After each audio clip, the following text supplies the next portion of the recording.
everything good in morality, moral behavior under all circumstances. And then the third one was a key, and to teach them the book and wisdom, even though beforehand they were in manifest error. Now, even if we shift to zakah in the conventional meaning, in terms of charity, because I'm afraid, like I mentioned in the last Friday sermon, that some people say, yes, I love this concept of zakah and purification, so long as it doesn't touch my money. No, no.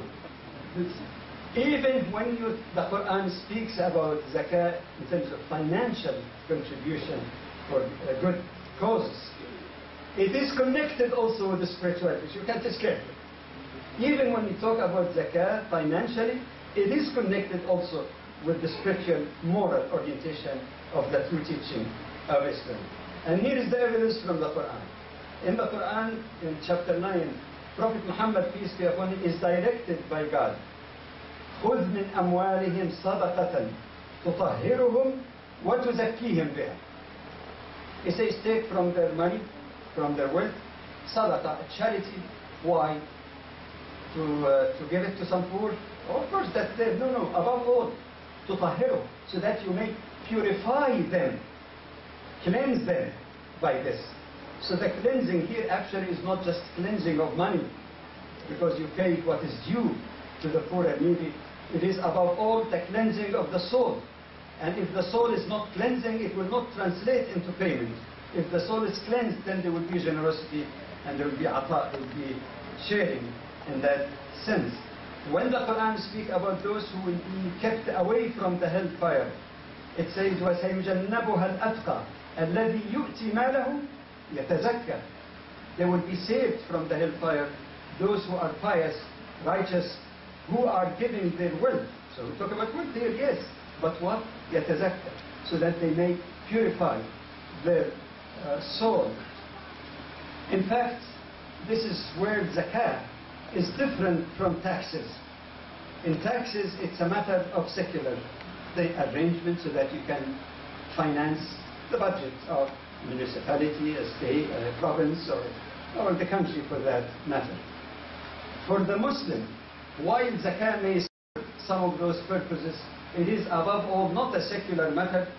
It is a commitment to Allah. It is an act of worship and a pillar of Islam. When people pay taxes, they pay it because they have to. You pay it or else. You know, you could be indicted for not paying tax or cheating on taxes, right? And most often people try to find every possible way of tax deduction. Even if there is some loopholes in the law, they can engage in tax avoidance, but not evasion. Evasion is illegal. Avoidance is still available.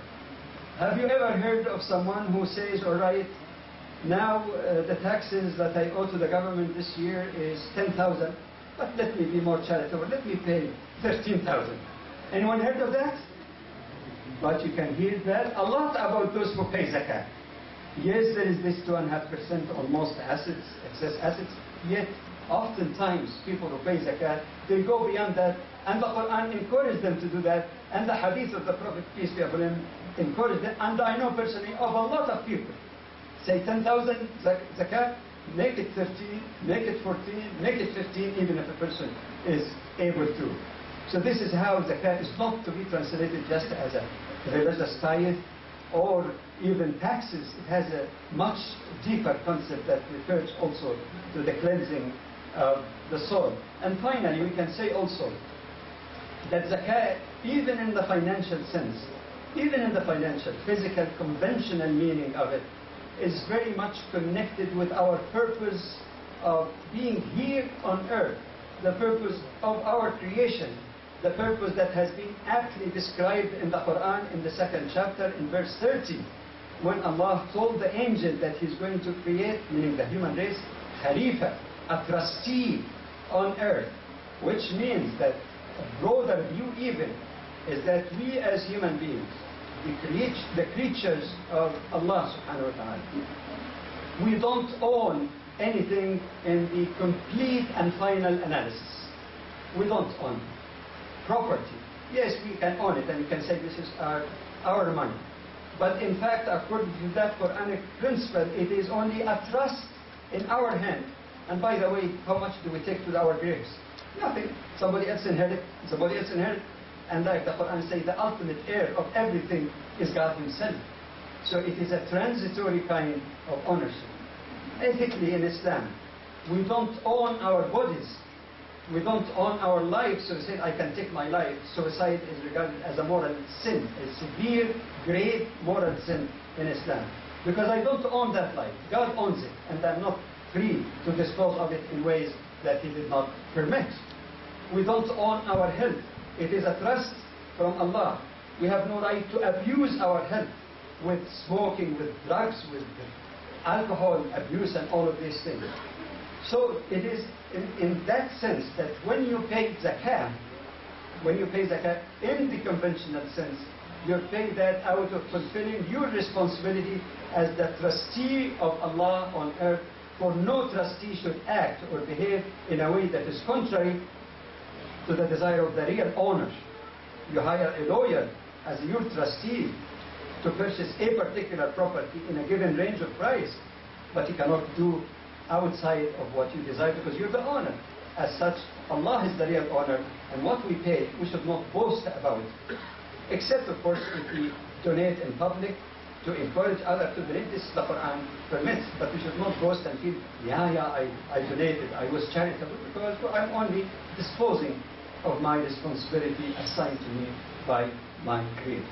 So far, we just leave it at that, the spiritual and moral aspect of zakah, which literally mean, again, purification, growth, and blessing. And may this blessing be with you all. Peace be with you. Assalamu alaikum.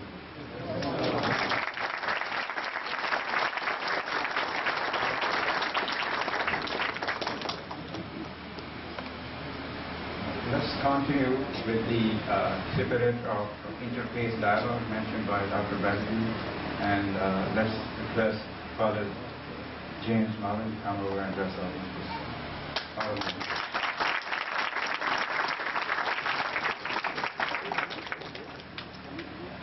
Salam alaikum. I began this evening by eating a date, as is the custom to break the fast. And it was the best date I've ever had, because this morning I got up at 5:30 and I had a bowl of soup, and I did the fast all day today. So give me some more. And the last time I had a date was 4 months ago in Jericho, the oldest city in the world. We were on our way to Qumran and the Dead Sea, and then to the holy city, Jerusalem. As I was invited to come tonight, I looked at the Islamic teaching on fasting, as we heard tonight from Dr. Badawi, and I was struck, as he himself has said, by the total similarity of the spiritual meaning of fasting.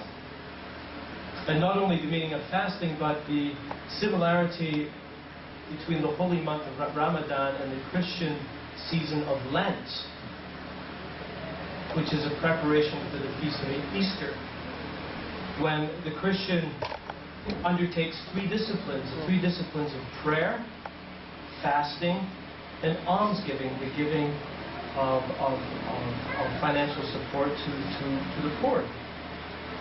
And the purpose of fasting, to undertake self-discipline, to grow in self-control, to sacrifice, experience sacrifice, and to grow in empathy for those who, through no choice of their own, must suffer the pangs of hunger and the pain of thirst.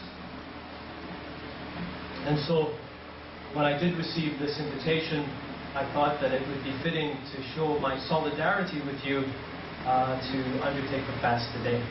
And it reminded me, our fasting is easier. We have two difficult fast days on Ash Wednesday and Good Friday, and the rest of the time we give up small things. And so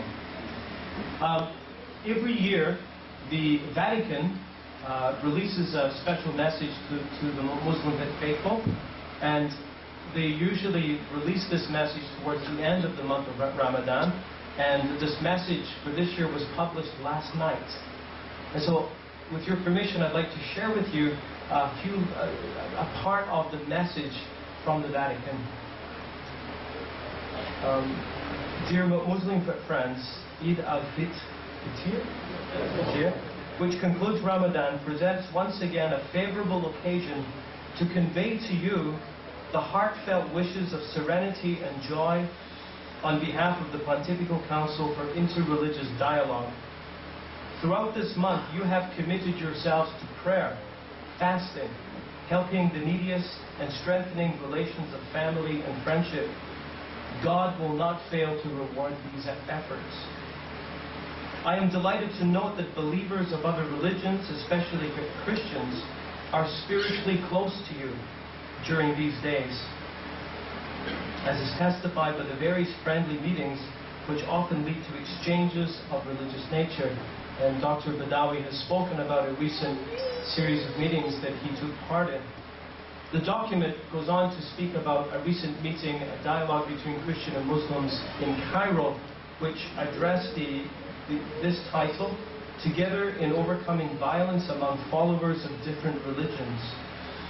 And in conclusion, this message to the Muslim friends concludes by stressing that together as Christians and Muslims, we must, quote, open our hearts to mutual forgiveness and reconciliation, that we must work for a peaceful and fruitful coexistence, to recognize what we have in common and to respect differences as a basis for a culture of dialogue, to recognize and respect the dignity and the rights of each human being without any bias related to ethnicity or religious affiliation, the necessity to promulgate just laws which guarantee the fundamental equality of all, to recall the importance of education towards respect, dialogue, and fraternity in the various educational arenas, at home, in the school, in churches and mosques. Thus, we will be able to oppose violence among followers of different religions and promote peace and harmony among the various religious communities.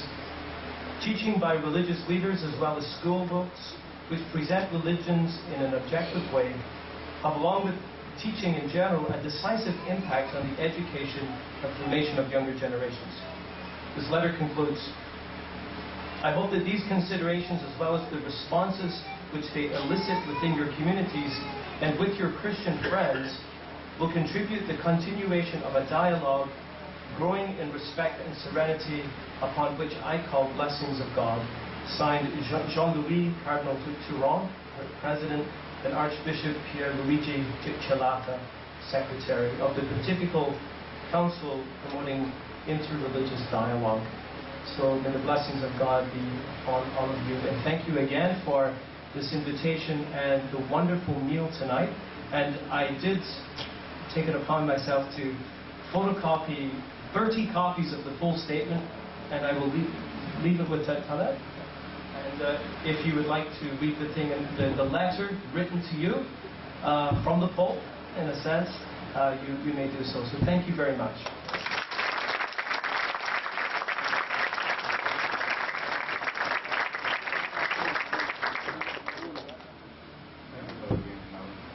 By chance, all the speakers happen to be from the male side, though we are advocate of gender equality.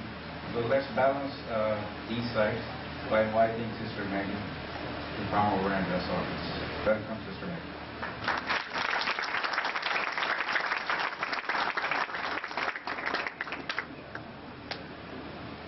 Good evening, and thank you very much. Welcome to all our guests. So lovely to see so many people here, to have guests who are able to come and join us tonight.